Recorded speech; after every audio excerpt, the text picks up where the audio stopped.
701.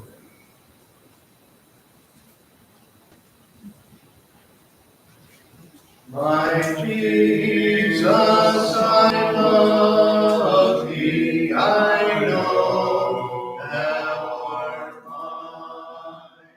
For thee all the follies of sin I resign. My gracious Redeemer, my Savior art thou. If ever I love thee, my Jesus is thou. I love thee because thou hast first loved me, and purchased my pardon on Calvary's tree. I love thee for wearing the thorns on my brow. If ever I love thee, my Jesus is thou. In heaven glory and endless delight, I'll ever adore in heaven so bright. I'll sing with the glittering crown on my brow. If ever I love thee, my Jesus is thou.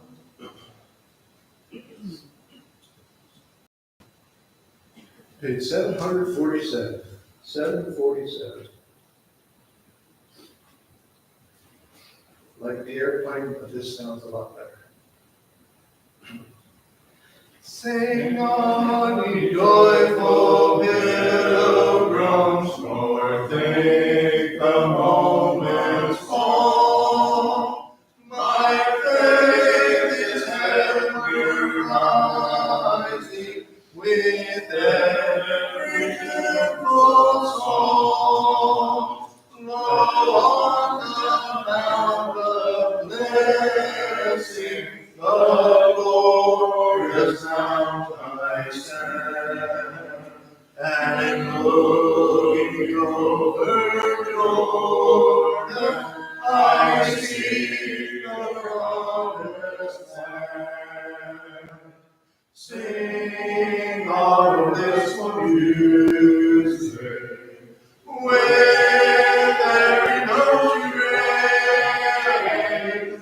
My heart is filled with rapture, my soul is lost in praise.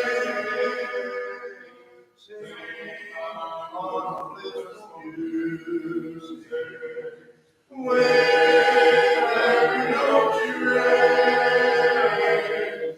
My heart is filled with rapture, my soul is lost in praise.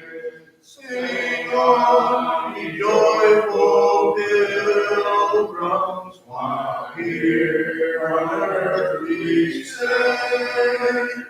Let songs of hope and Jesus be guiding day. Sing on the Randall's story of his redeeming love, the everlasting chorus that fills the Sing on blissful music, with every note train. My heart is filled with rapture, my soul is lost in praise. Sing on blissful music, with every note you raise. My heart is filled with rapture, my soul is lost in praise. Sing on, in joyful pilgrims, the time will not be long, till in our Father's kingdom we swell a nobler song, where those we love are waiting to greet us on the shore. We'll be beyond the river, where service grows no more.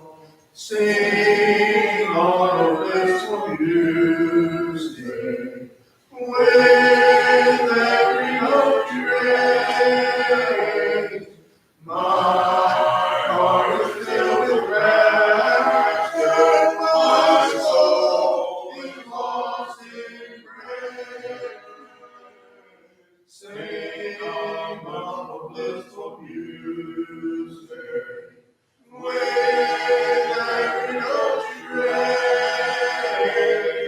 My heart is filled with rapture, my soul is lost in praise.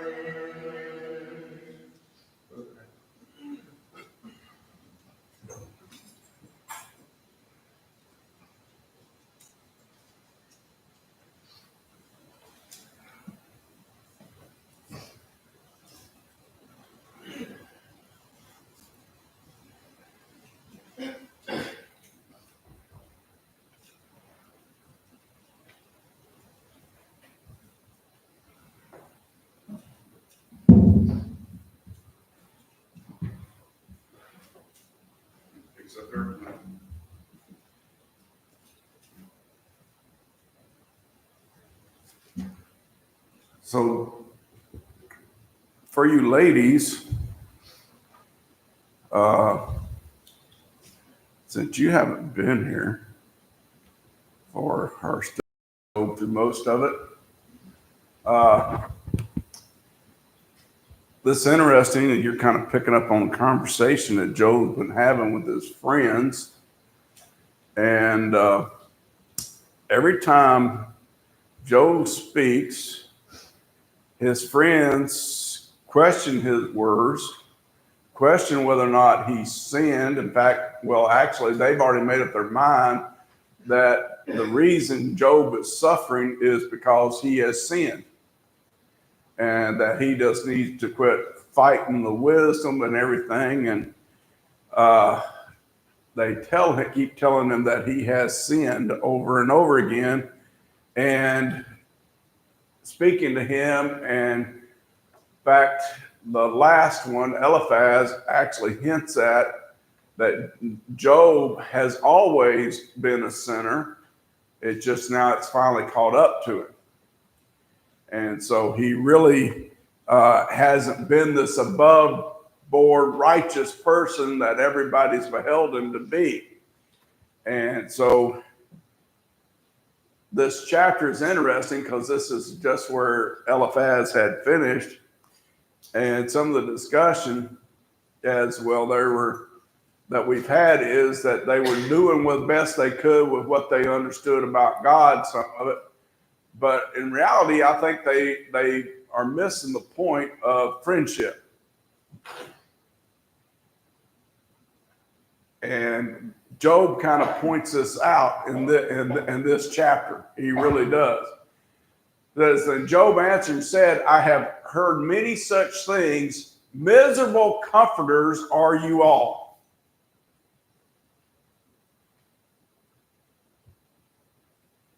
What does that say? You're not, yeah, you're not helping. Well, yeah, what good are you? You are supposed to be my friends, and all you have done is adding a burden to me.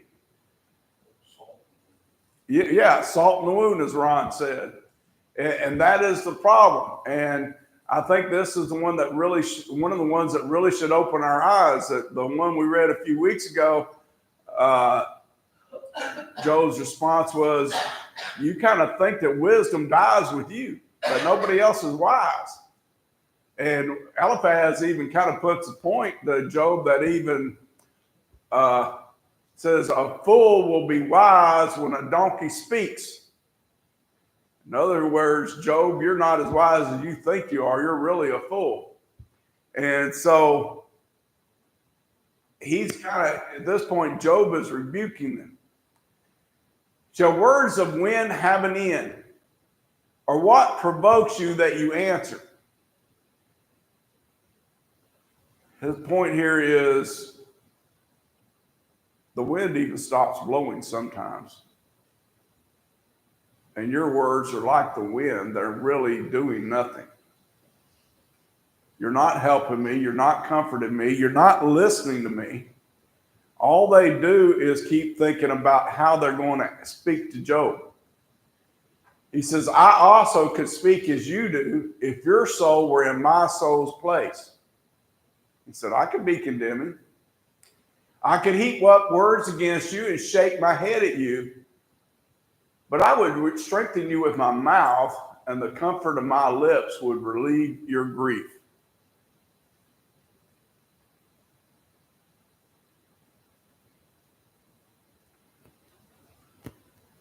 I thought about this today. What kind of person are we supposed to be when we visit the sick or visit those who have problems?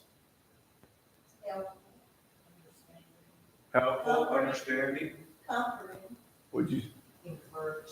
encouraging, Comforting. That one right there, encouraging, encompasses everything else we've said. Encouragement gives comfort. Encouragement gives strength. Encouragement brings a person that shows a person we understand. James makes the statement, confess your sins one to another. Does he say, tell everyone everything you ever did? No. And if you read the context, he's talking about the sick and those who are in need. And what he's saying is use your past problems to comfort those who are going through similar things. For a few years now, I've been talking to a young boy that's in a club that most members of the church are not a member of. Ron's a member of it. I'm a member of it. Y'all ain't. I'll let y'all figure that out. Casey's a member of it. Most people don't know what it's like when you're in this club. But somebody in this club can understand what happens when you get into it. It's kind of like the deal you flip the side on it. How many people, Donna and Ray Hyde are kind of in the exclusive club here because they've lost spouses. We can sit there and tell Donna how we feel, how sorry we are, what she's going through, but we don't understand everything that goes hand in hand with that until we go through it. And that's the point that I'm making, and that's what Job is saying, or what James is saying, that we can do that. What Job is saying, we're supposed to be like that. I heard a guy one time took a church member, preacher, and the preacher was the one that was telling me this. He didn't tell me who it was. He said, I kept approaching him, I want to go visit with you. I want to help you visit. And he says, okay. He says, I want to learn how to do that. He goes, okay. Well, they take him in the hospital and they're talking to this guy that's in the hospital. Finally, this guy goes, what's wrong with you? And he tells them what's wrong with him, and he goes, my brother died of that. Oh, that's very helpful. When they walked out of that hospital room, he says, for the rest of the day, don't you say another word. They had 5 people they're going to visit. You have to think about who you're seeing, what you're doing. You're there to comfort, not to sit there and go, well, you may die.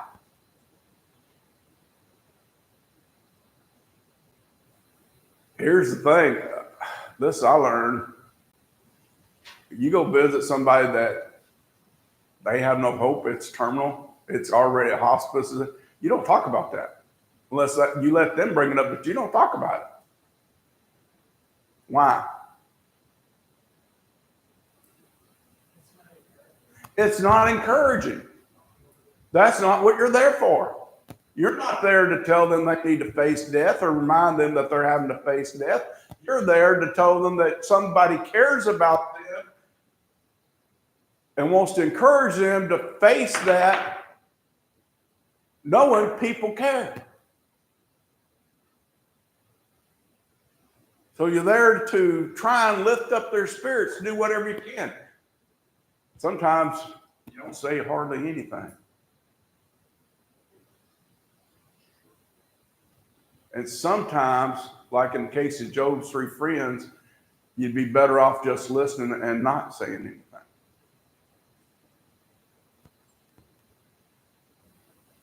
You really think these 3 guys, his friends, understood what it was like to lose all their children in one day, everything they owned in one day?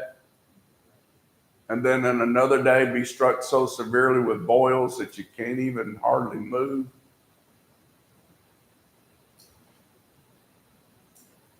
And you have this illness, and you're already going through the despair of losing your children and everything?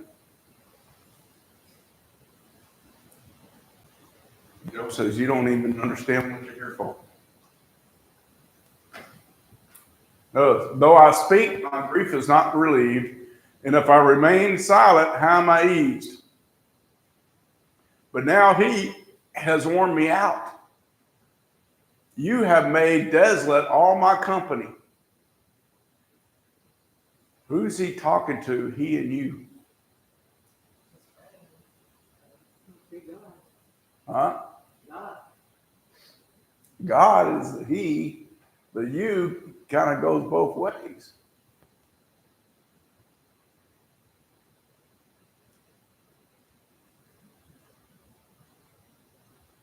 You have shriveled me up, and it is a witness against me. My leanness rises up against me and bears witness to my faith. What is he saying? The point of God here is what you've worn me out. I'm tired. You've let everything be brought up on me. And now with this illness, my friends are using it as a witness against me.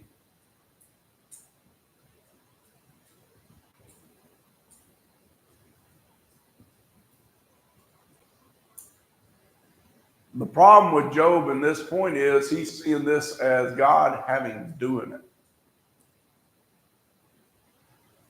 and not as God allowing it to happen. And people will take it sometimes that if God caused it. Is that true?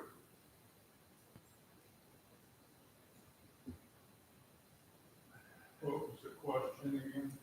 If God allows something to happen, does he cause it?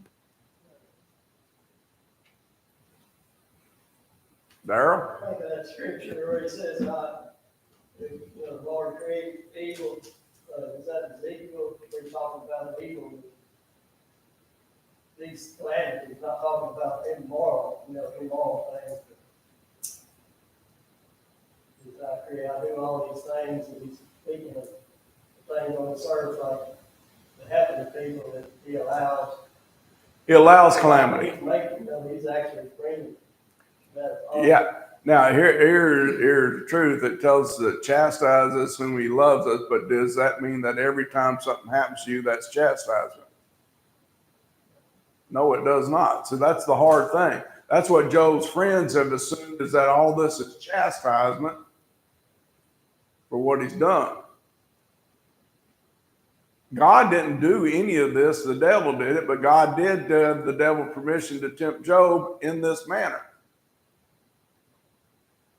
But here comes the reality. Just hold 1 second, Ron, and I'll get to you.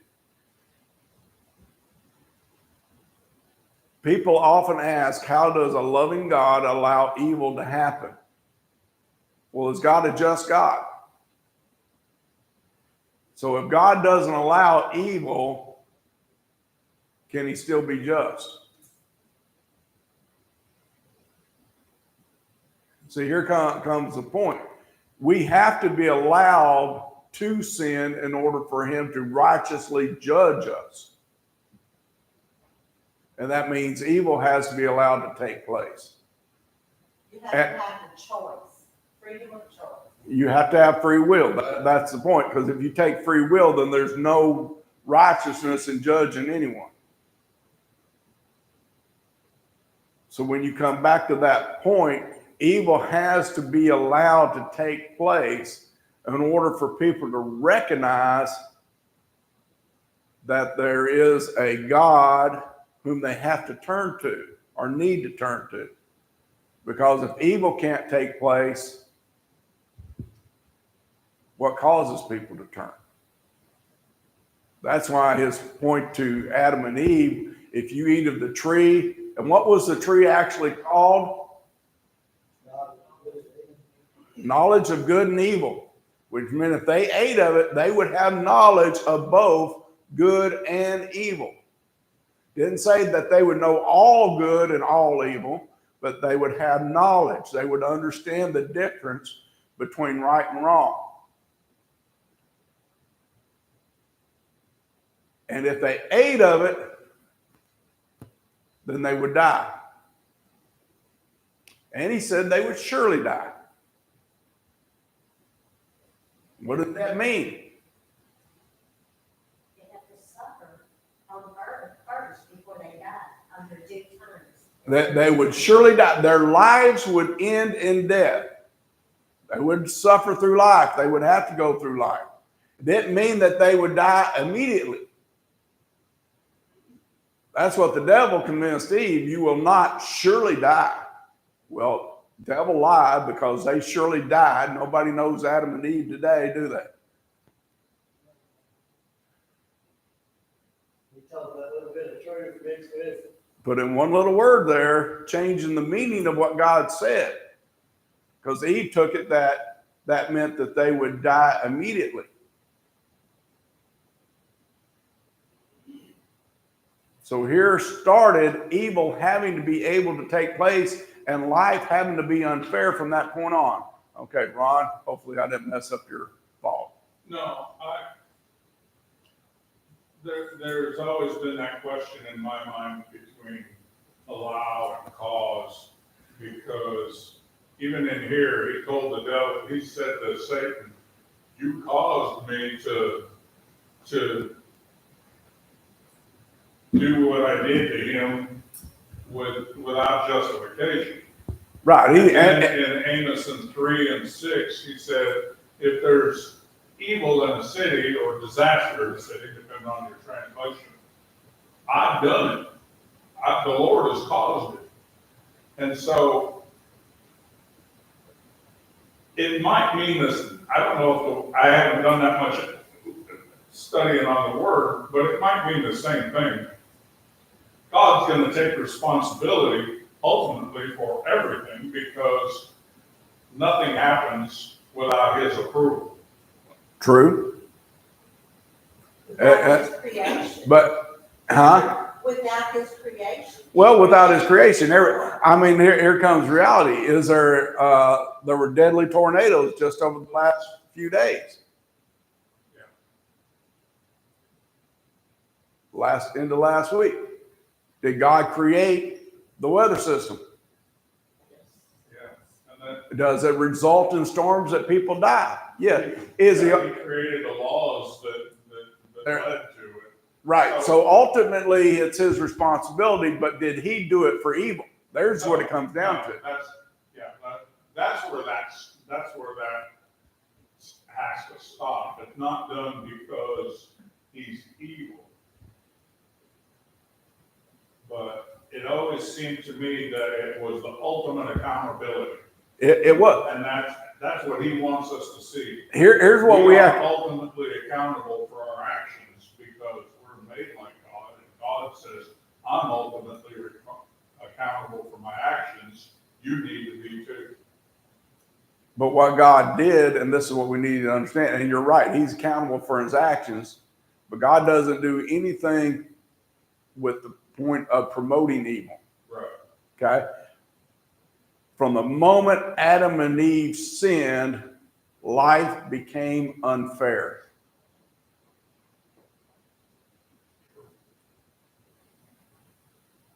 When they were in the garden,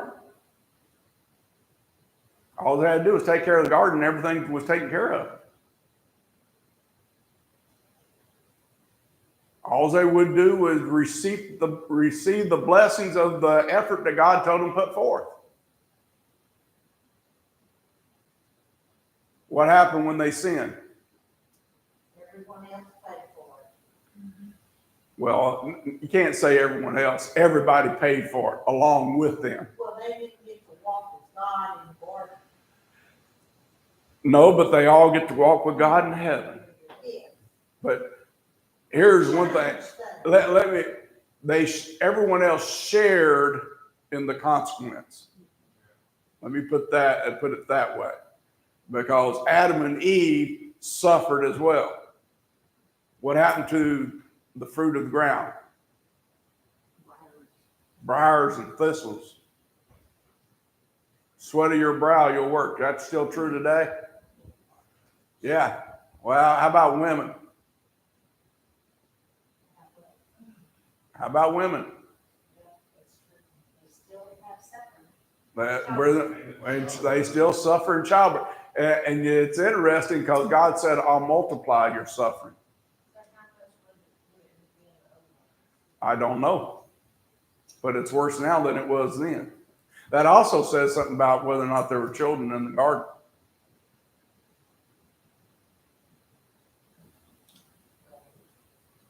How would Eve know it was worse if Eve had never had a child?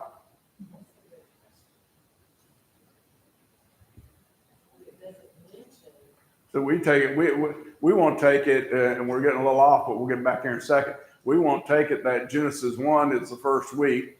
Genesis 2 is examining the 6th day. Genesis 3 is day 8. We don't know how long passes from Genesis 1 to Genesis 3. Just like we don't know how long passes from Genesis 3 to where they kicked out of the garden till Cain kills Abel.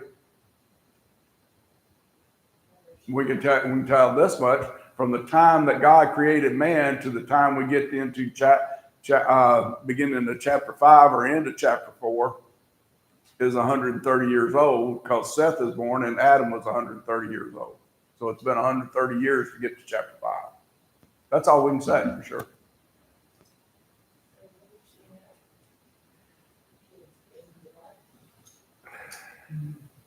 There's the good question. What if you did?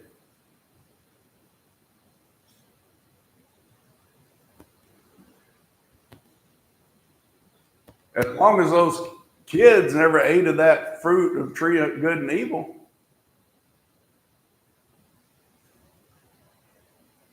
that's the point. We don't know. So it really doesn't necessarily matter to us. But all I'm trying to do is we need to stop thinking of the timeline, or that being chapter 1, chapter 2, chapter 3 being a timeline. Because it's not. It could have been a year, it could have been 2 years, it could have been 5 years. We don't know. Getting back to Job. Job is blaming God to an extent. It says he tears at me in his wrath and hates me. He gnashes at me with his teeth. My adversary sharpens his gaze on me. That word hate. That is a Hebrew word that could go to from a dislike to having displeasure to literally despising your existence.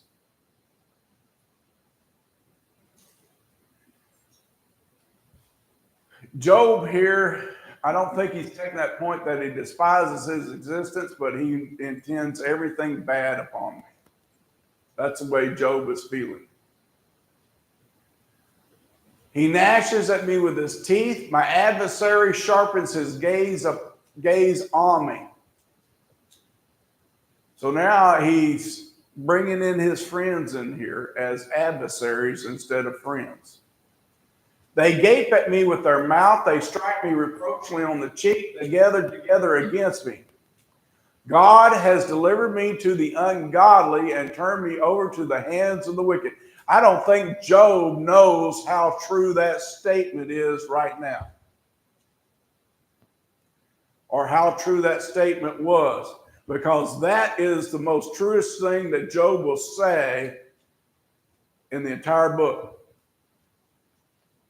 because it goes right back to chapter 1 and chapter 2. God put Job in the hands of the devil. And there's no one more ungodly than the devil. He's turned him over into his hands, the wicked. Now, he hasn't gave the devil complete control. How do we know that?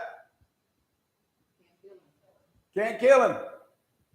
Can't even give him anything that's terminal, even though it may take some time. That was the restriction.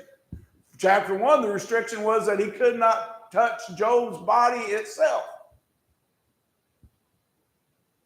Chapter 2, you can touch him, but you can't kill him. Teresa.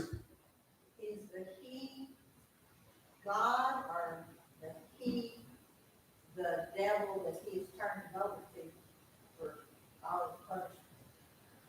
Job sees this all as God. I think he does, yeah, because it doesn't seem like he has a concept of Satan. Yeah, in this time frame, he doesn't seem to have a concept of Satan as being an evil work. It is interesting when he says adversary. Yes, he's seeing it. God did it. And when he says that adversary, he's more talking, my adversary sharpens his gaze at me.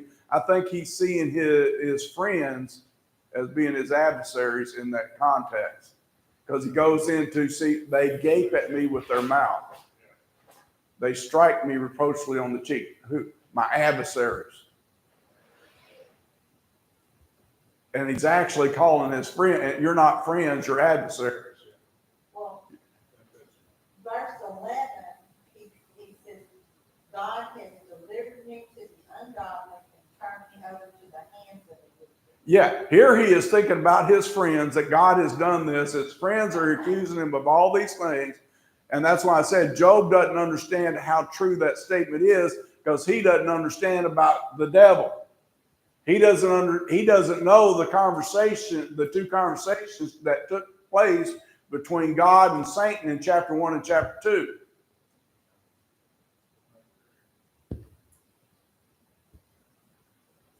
So he does see it, and that's what I'm saying. He doesn't understand how true that statement is, other than God didn't do it to bring harm upon Job, so to speak. He did it to show how faithful a man could be to God, even in all the adversary that happens to him. Not only to the devil, but to us. Joey asked me, I think the last time, and I sent him an email on how long Job, or when Job lived. Job is believed to have lived about the same time as Abraham.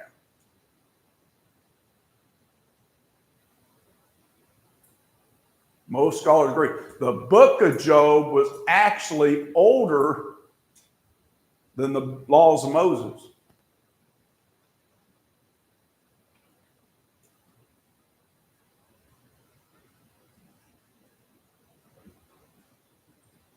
And that's kind of the interesting part, because we don't, other than what God had passed on through the fathers, we don't really know how much Job understood about God, and he's got an insight that if we didn't have the Bible, we probably wouldn't have.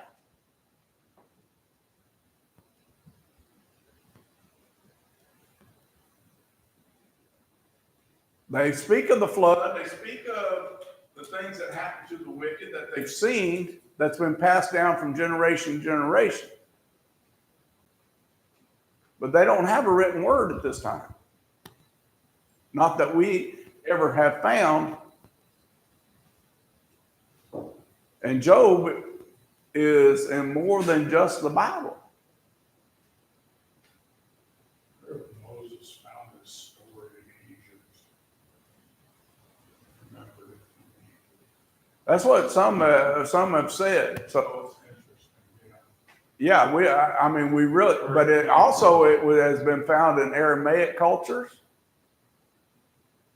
Archaeologically, it has been found. It has been passed on.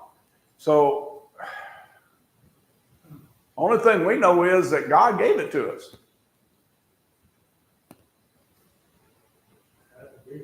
Yeah. Now, notice what Job says, and this is true. This goes back to the first couple of chapters. I was at ease, but he has scattered me. He also has taken me by my neck and shaken me to pieces. He has set me up for his target. His archers surround me. He pierces my heart and does not pity. He pours out my gall on the ground. He breaks me with a wound upon wound. He runs at me like a warrior. This is where Job is getting into trouble.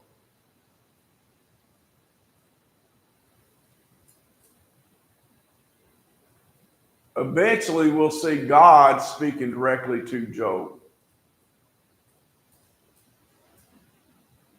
Here, it almost seems like he's accusing the Lord of attacking him in these verses. Like He really is. And that part of, he pierced my heart and does not pity. This tells us more about Job's limited understanding about God.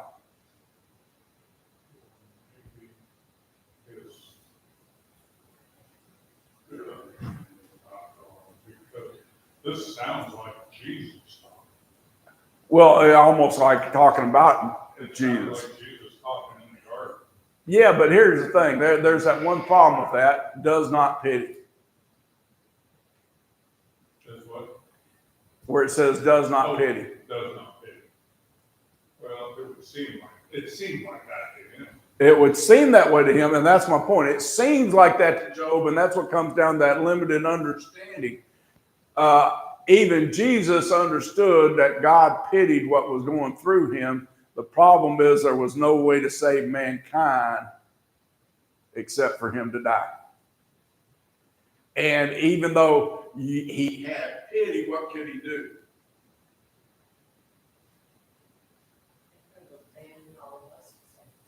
Yeah, he could have been us and saved all his son, but could he save us and exercise pity upon Christ? That's a whole nother lesson. But here comes back. Do you think God's taking pleasure in what's happening to Job? No. So what must he have? Pity. If one thing is true, the direct opposite has to also be true. Or if one thing is false, the opposite must be true. If he's not taking pleasure, then he has to have pity.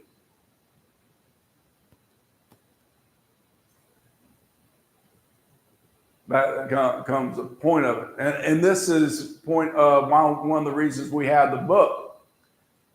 When we go through struggles and trials and tribulations, does God have pity on us?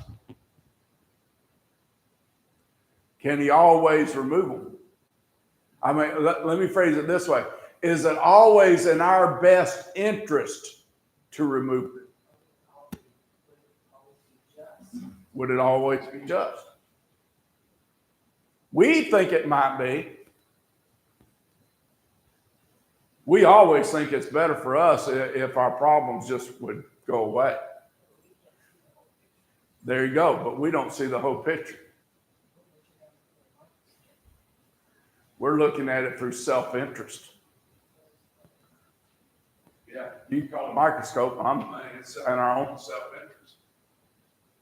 what does it do for others? We don't know what our suffering does for other people, or what we will learn from it, or what we can help other people because of it. How it may change our lives in the long term. And here's the other thing.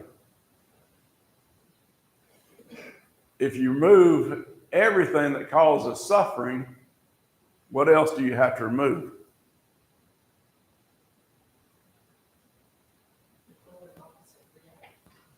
Equal and opposite reactions? Well, there's another state in which I'm trying to get to.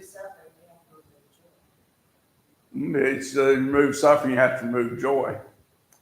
You remove consequence, that's one thing. But the one that I'm ultimately trying to say, if we remove everything that causes suffering, what's the biggest cause of suffering there is? Death. What version did that? This is come New out King of? James. Because the King James has spare, does not spare. This is out of New King James. Oh,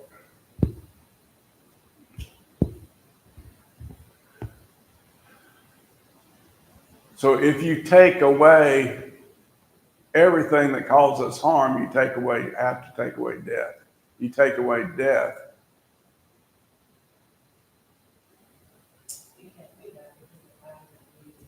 Can't do that. okay. Better word probably would have been mercy. Does not show mercy. Well, he doesn't give mercy, he doesn't have. It might be, but Joel's thought is not pity. And even then, if he used mercy, he would expect it to happen upon him. Right now, he doesn't feel like he's receiving any mercy, any pity. Either one of them the thought comes out the same. Job is feeling like he is all alone. And that point it breaks me with a wound upon wound. He runs at me like a warrior. God's just attacking me over and over again. Is that really true in Job's situation right now? With his good friends, yeah. To his friends? With his good friends. With his good friends, that's true. But other than that, no, well, that's not even what I'm going through. At this point of wound upon wound, he runs me like those friends are adding salt to the wound, but God himself has only let him be struck with these boils. He's just not getting any better. They're not getting worse, but they're not getting any better. Darrell, you had your hand up. No, something thought came to me there about you said if you took away the joy and if you took away death, then you would have there would have been no sin, which means we would have had free will when we created something. And that would lead me to a thought I had when I brought that up. Take away the free will, and we could be, Eventually, God will do that. See, here's the point. On this earth, that will never happen. But eventually, God will take away everything that causes every kind of sorrow.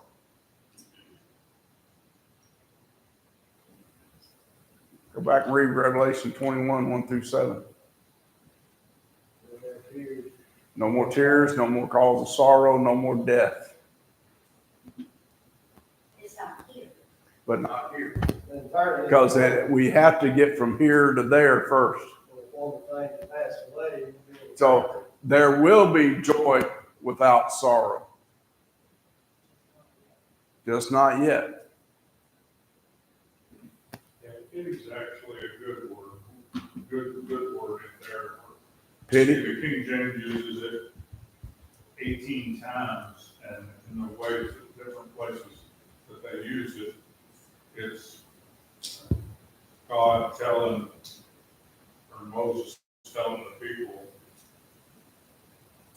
like, don't even have pity on them. No pity. Don't exercise any pity. Your eyes will not pity them, nor shall you spare them. So it's the same.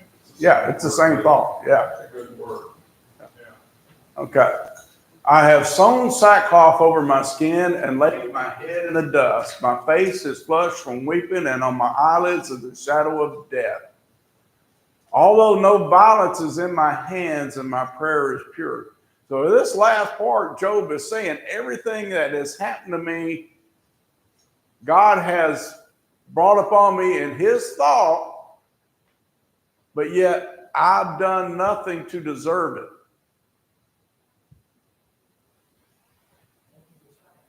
And he was right. But here's the thing. And this is what we did. Brother Thomas Warren, when he was down with cancer, wrote a book. I'm not sure exactly what the title was, but it was all about why bad things happen to good people, Christian people. And what the summation of it is, like the book of Job. Life's not fair. Because if life was fair, no one would ever turn to God.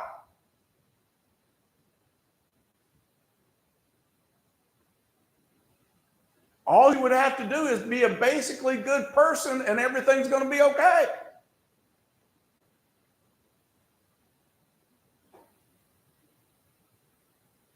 I've heard people say, well, I don't need to go to church to be a good person. Is that true?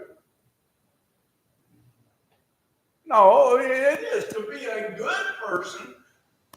But to be a godly person means I got to turn to God. That's what they're really saying. I don't have to turn to God to be a good person. But you do have to turn to God to be a godly person. So what comes to the reality of it is, if just being good made everything okay, who would turn to God? If our definition of good. Yeah, that's what I'm saying. The standard definition of good. How do you call me good? Nobody's good. What the Lord said. I'm talking about the human definition of good. And I hear that a lot. I'm a good person. I haven't killed anybody. Well, and I hear it too. And that's what it comes back to. But are you a godly person? That's the question to ask them. Are you being godly? That means a person approved of by God. Jesus' definition of good actually says that there's none good, no, not one. Yeah, it is a form of godly, but it's not truly godly. Man got to define what good was. He'd be picking and choosing what he wanted. That's right. I did a sermon one time because somebody said that on Cornelius. He was a good man, but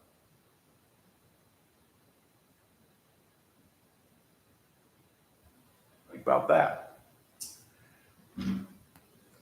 Continuing Job, O earth, do not cover my blood and let my cry have no resting place.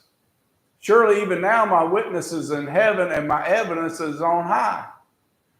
My friends scorn me. My eyes pour out tears to God. Here's the other thing that is funny, but as much as Job says, God has turned against me, God is hating me, God is doing all this to me, I still have my trust in God.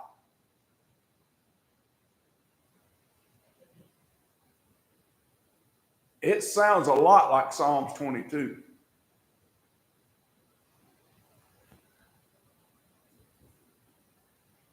Oh, that one might plead for a man with God as a man pleads for his neighbor. Now, Job already says we need a mediator. Job didn't know there was one.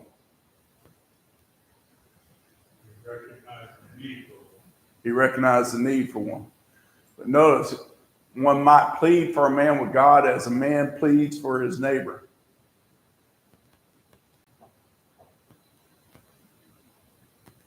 That's a mediator.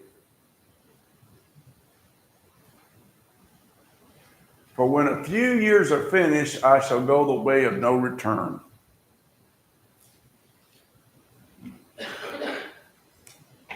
When I die. Don't let my grave just cover up my blood and no one hear my cries.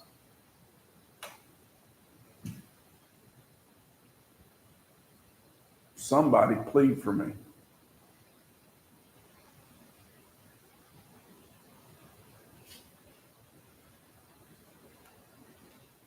There's an advocation of making intercession for one another. I believe that's the end of the chapter, isn't it? Yeah. Okay, so we're going to stop there. I'm not going to go into chapter 17. So Job didn't write this because he didn't know what was going on in the first two chapters. Somebody inspired wrote this after Job. It may have even been Moses. But it goes back to beg the point that And the Hebrews put this in wisdom literature, don't they? yeah, it's part of the wisdom literature. And it is wisdom. And the reality comes back. Job is not a Hebrew. He's from the land of Eden. Land of what? Huh? Land of what? Of the east. He's in the east. That's all it says. He was in the east. Most put him probably in that area where Abraham came out of, since that seemed to be the central area of the time after the flood. And so when you come back to that point and understand that, it puts him as a contemporary with Abraham. It reminds us that Abraham wasn't the only person trying to seek God at his time frame. Because in reality, this book shows there's 5 people in it that are trying to seek God. There's Job. There's his 3 friends. And then there's this 4th young man that pops up at the end that said, I've listened to all of you and you're all kind of foolish. That's a summation of his statements concerning God. Y'all are wise, you're older, and I'm giving you the respect, but y'all don't understand as much about God as you think you do. And after he gets done, God starts speaking.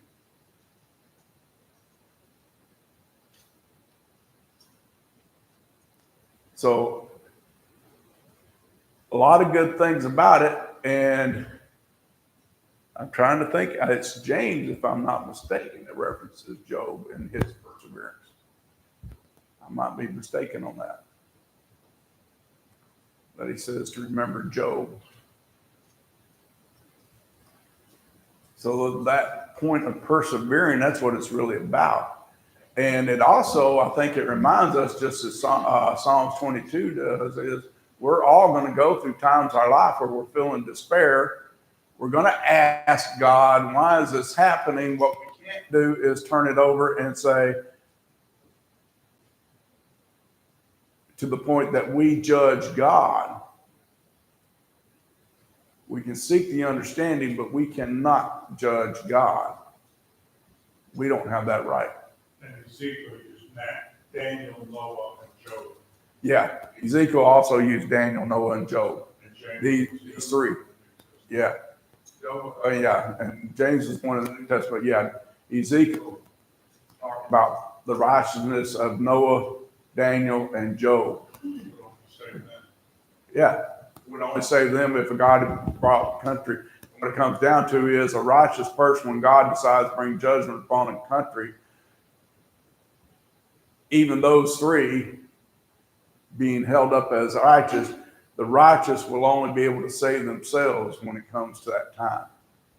And what he's talking about there is not necessarily their lives, but the righteousness of their souls will save them in him. Let's stand and sing.